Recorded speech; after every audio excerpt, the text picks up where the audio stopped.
Welcome back, everyone. 2 more Republican states have passed laws this week aimed at protecting children from the left's transgender ideology. That would be Idaho and Indiana. They're now the latest to join the growing list of states banning so-called gender-affirming health care for minors. Idaho Governor Brad Little signed the ban into law on Tuesday, stating that it will, quote, stop children from getting puberty blockers, hormone treatment, or gender-affirming surgeries before they are mature enough to make such serious health decisions. Then on Wednesday, Indiana Governor Eric Holcomb signed similar legislation into law. In a statement released afterwards, the Indiana governor said, quote, permanent gender-changing surgeries with lifelong impacts and medically prescribed preparation for such a transition should occur as an adult, not as a minor. But the White House seems to think otherwise. That's something for a child and their parents to decide. It's not something that we believe should be decided by legislators. Only in Biden's America do you need to be 16 years old to drive a car, 18 to join the military, 21 to drink. But if you want to change your gender, say, I don't know, 8 years old, that's somehow reasonable. We're living in an upside-down world, guys. Next thing you know, they're going to try and criminalize people who disagree with the left's radical woke agenda. Oh wait, just kidding. That's already happening. At least it could in Canada. A new bill proposed by a member of their Democrat Party would criminalize offensive remarks within 100 meters of drag shows and other LGBTQIA events. If signed into law, it would be punishable by fines up to $25,000. Any homophobic, transphobic act of intimidation, threat, offensive threats, offensive remarks, protest, disturbance, and distribution of hate propaganda within the meaning of the criminal code.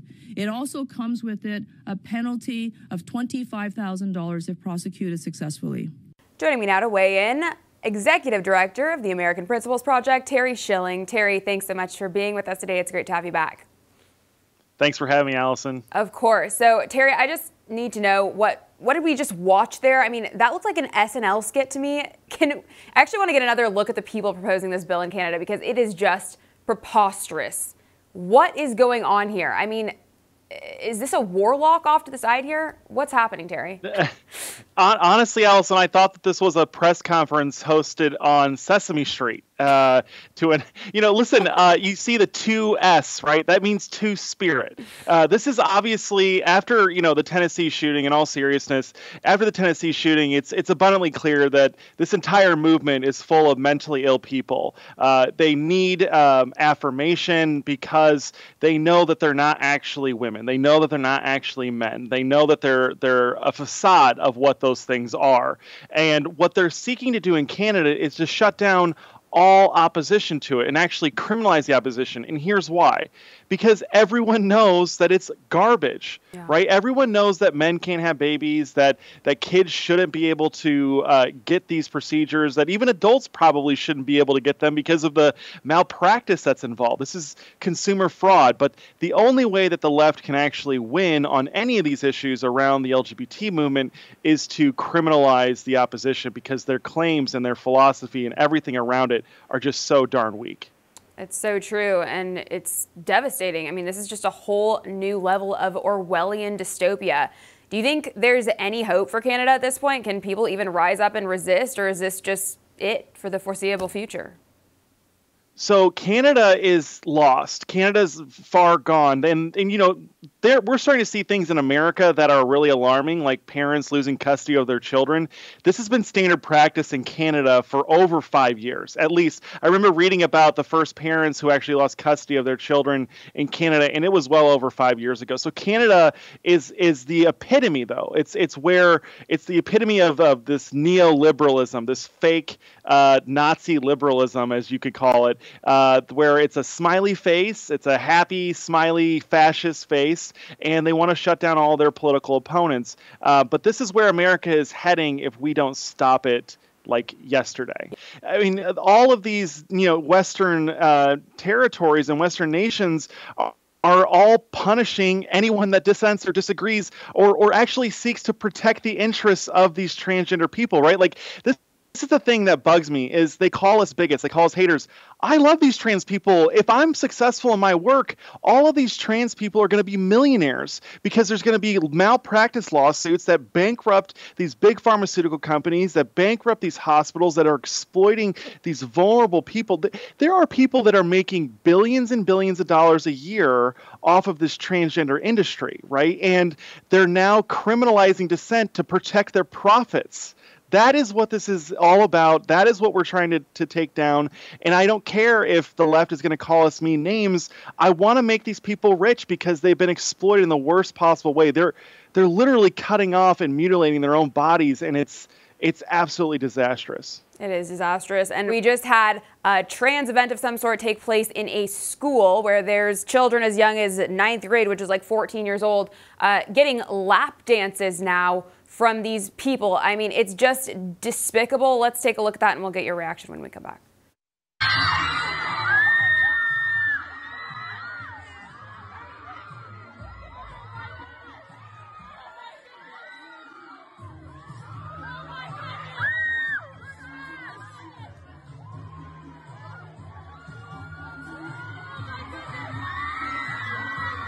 Now, what bothers me the most is that these people say that there is, no grooming going on here. They're not targeting children. But we have that happening in schools. And then to add more fuel to the fire, this one might even be more disturbing, but RuPaul has a teddy bear that's just been released that is available in Build-A-Bear.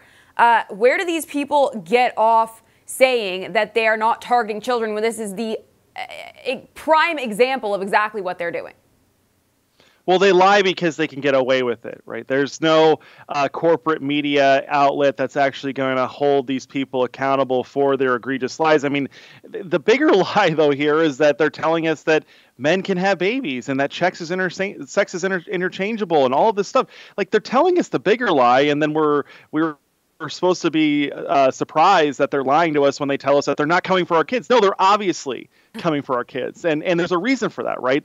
Our kids are young. They're impressionable. 9-year-olds still believe in Santa Claus. So, of course, when you introduce these ideas that men can become women, they're going to believe it, right?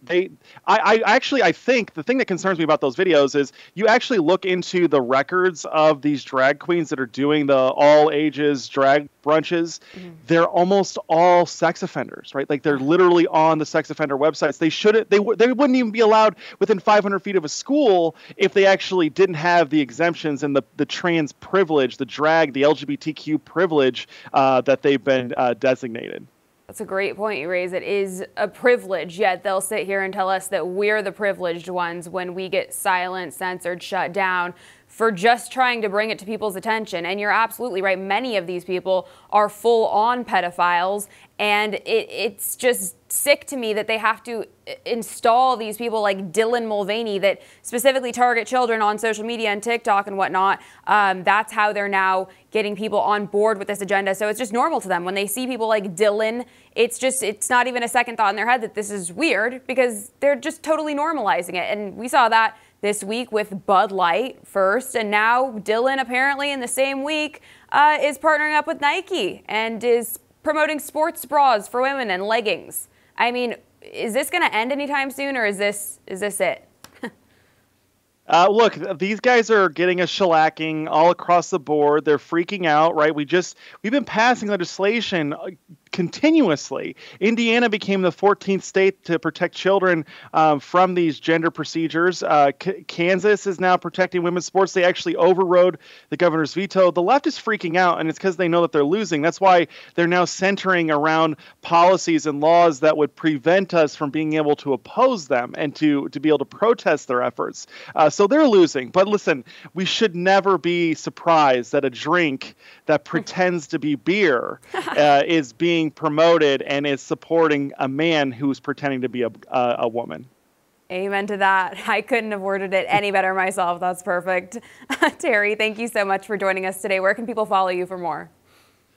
Just follow me online at Schilling 1776 across all the platforms, Twitter, Getter, Instagram, or you can find us at AmericanPrinciplesProject.org. Wonderful. Thanks so much, Terry. Keep up the great work. Thanks, Allison. Take care.